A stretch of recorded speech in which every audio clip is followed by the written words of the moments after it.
اولا اسره التربيه الاجتماعيه واسره مدرستنا ميت الرخا رقم 1 بترحب بالصفوف الاولى في مدرستنا ميت الرخا رقم 1، وسوف تظل مدرستنا ميت الرخا رقم 1 دائما في كافه الدرجات والاعمال وبمزيد من المجهود والعمل. طبعا سنه اولى وثانيه وثالثه عملوا التمارين الصباحيه تمام وصفا وانتباه، دي هيبقى النمط اليومي لنا.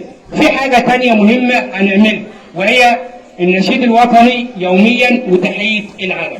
العلم اعزائي الطلبه والطالبات ليس مجرد لوح ورقي او قطعه من القماش، العلم له دلاله كبيره جدا، لو عرفته هتعرف انت بتحيي العلم ازاي. اولا اللون ده ايه؟ سنه مدرسه ميت الرخا اللون ده ايه؟ كل يوم معايا اللون ده ايه؟ ماشي.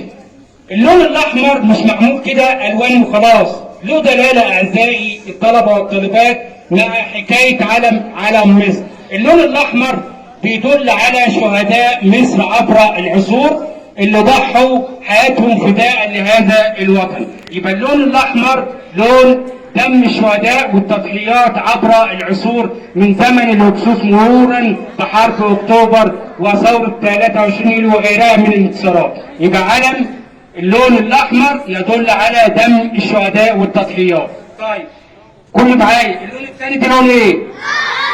كله معايا بصوت عالي، لون ايه؟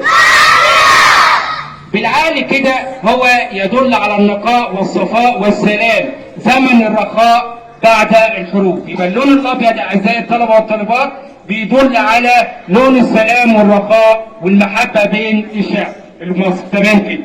طيب اللون الاخير ده لون ايه؟ سامع لون ايه؟ ماشي. اللون الاسود ده يا جماعه بيدل على زمن الفساد والملكيه والطبقيه اللي كانت بتمر بها مصر قبل ثورات مصر. يبقى تاني اللون ده اللون الاحمر لون دم الشهداء والتضحيات اللي ضحى بها مصر. اللون الابيض السلام والرخاء.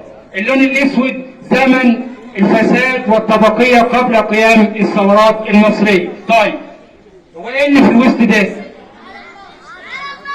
لا الرمز ده يدل على النسر. النسر يا اولاد اخترناه هو شعار الجمهوريه نظرا لقوه النسر والشجاعه. يبقى العلم علم الوطن. يبقى انت كده عرفت ان انت ما بتلاقيش قطعه من القماش او الورق، عرفت الرموز بتاعته، اللون الاحمر والابيض والاسود، والنسر ده بيدل على القوه والشجاعه. خلاص؟ طيب